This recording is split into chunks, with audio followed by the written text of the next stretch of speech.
পশ্চিমবঙ্গ আবাস যোজনা নিয়ে এই মুহূর্তে মুখ্যমন্ত্রীর সবথেকে বড় ঘোষণা। পশ্চিমবঙ্গ আবাস বা প্রধানমন্ত্রী আবাস যোজনা আরও নতুন করে 30 লক্ষ বাড়ি দেওয়ার কথা ঘোষণা করলেন ইতিমধ্যেই বর্তমান মুখ্যমন্ত্রী শুভেন্দু অধিকারী। আজকের এই ভিডিওতে আপনাদেরকে বিস্তারিত জানাবো যে 6 আগস্ট দ্বিতীয় কিস্তির যে 60,000 টাকা দেওয়া শুরু হয়েছিল 10 লক্ষ উপভোক্তার অ্যাকাউন্টে, তো যারা পায়নি তাদের জন্য কি বলা হয়েছে। এখনও পর্যন্ত যাদের সেই 60,000 টাকা ঢোকেনি বা অনেকে প্রথম কিস্তির টাকা পায়নি, ইতিমধ্যেই রাজ্য সরকারের তরফ থেকে নতুন ঘোষণা আরও 30 লক্ষ নতুন বাড়ি দেবে। আজকের এই ভিডিওতে বিস্তারিত আপনাদেরকে এই ব্যাপারে জানাবো। তার আগে ভিডিওটি যদি ভালো লেগে থাকে তো অবশ্যই একটি লাইক করবেন, বন্ধুদের সঙ্গে শেয়ার করবেন। আবাস যোজনায় রাজ্যে আরও নতুন করে প্রায় 30 লক্ষ বাড়ি তৈরি হবে। পুরুলিয়ার মানবাজারে জাইকার জল প্রকল্পের সূচনা অনুষ্ঠান থেকে একথা জানান মুখ্যমন্ত্রী শুভেন্দু অধিকারী। তৃণমূল আমলে যে তোলাবাজি, সিন্ডিকেট রাজ ও কাটমানি নেওয়া হতো তা আর হবে না বলেও স্পষ্ট করে দেন তিনি। তার কথায়, বাড়ি তৈরিতে যদি কেউ 1 টাকাও চায় তাহলে আমাকে খবর দেবেন। জঙ্গলমহলে ছাদহীন কোনো বাড়ি থাকবে না। বাংলা আবাসের দুর্নীতি নিয়ে বিগত সরকারকে আক্রমণ করেন মুখ্যমন্ত্রী শুভেন্দু অধিকারী। তিনি আরও জানান, 2027 সালের মধ্যে শিক্ষক, পুলিশ সহ সব মিলিয়ে 1 লক্ষের কাছাকাছি চাকরি নিয়োগ হবে। স্বচ্ছতার সঙ্গে নিয়োগ হবে বলে আশ্বাস দেন তিনি। বিগত সরকারের আমলে আবাস যোজনায় ব্যাপক দুর্নীতি হয়েছে বলে অভিযোগ করেন শুভেন্দু অধিকারী। তিনি জানান, সব অবৈধ বালির ঘাটকে বৈধ করা হবে।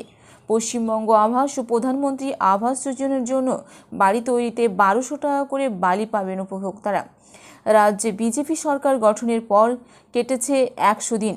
সোমবার 100তম দিনে পুরুলিয়ার মানবাজারে দাঁড়িয়ে রাজ্য সরকারের বিভিন্ন কাজকর্মের খতিয়ান তুলে ধরেন মুখ্যমন্ত্রী শুভেন্দু অধিকারী। তিনি জানান, এই 100 দিন নতুন সরকার রাষ্ট্রীয় সুরক্ষা ও সাংবিধানিক কর্তব্যকে অগ্রাধিকার দিয়েছে। বিগত সরকার যা করেনি বর্তমান সরকার তা করবে। স্বাধীনতার 80তম বছরেও পুরুলিয়ার বিভিন্ন গ্রামে পৌঁছায়নি পানি, জল।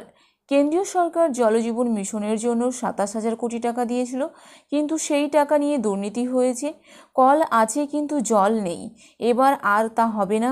1296 কোটি টাকার জাইকার জল প্রকল্পের সূচনা করে তিনি আশ্বাস দেন, প্রতিদিন জনপ্রতি 70 লিটার করে পানীয় জল পাবেন। মুখ্যমন্ত্রী আরও জানান, এতদিন 600 কিলোমিটার বর্ডারে কোনো বেড়া ছিল না। হু হু করে রাজ্যে অবৈধ অনুপ্রবেশ হতো। রাজ্যের জনবিন্যাস বদল দেওয়া হয়েছে। পালাবদলের পর বিএসএফকে জমি দেওয়ার কাজ শুরু করেছে বিজেপি সরকার। সেন্সাসের কাজ শুরু হয়েছে। ভারতীয় ন্যায় সংহিতা চালু হয়েছে। বাতিল হয়েছে ওবিসিদের অবৈধ তালিকাও। প্রধানমন্ত্রী আবাস যোজনা, যেটি বর্তমানে পশ্চিমবঙ্গ আবাস নামে পরিচিত, সেই পশ্চিমবঙ্গে আবাসে গত 6 আগস্ট দ্বিতীয় কিস্তির 60,000 টাকা করে রাজ্যের উপভোক্তাদের অ্যাকাউন্টে, কিন্তু 10 লক্ষ উপভোক্তার অ্যাকাউন্টে এই টাকা পাঠানো হয়েছে। কিন্তু অনেকের সেই টাকাটি এখনও অ্যাকাউন্টে পৌঁছায়নি, যা নিয়ে একের পর এক অভিযোগ ওঠে। মুখ্যমন্ত্রী জানিয়েছেন যে আরও 18 লক্ষ উপভোক্তা আছে যাদের ভেরিফিকেশন চলছে, সমীক্ষার কাজ চলছে। তাদেরকেও এই প্রকল্পের সুবিধা দেওয়া হবে, অর্থাৎ পুজোর আগে তারাও কিন্তু এই প্রকল্পের সুবিধা পেয়ে যাবে।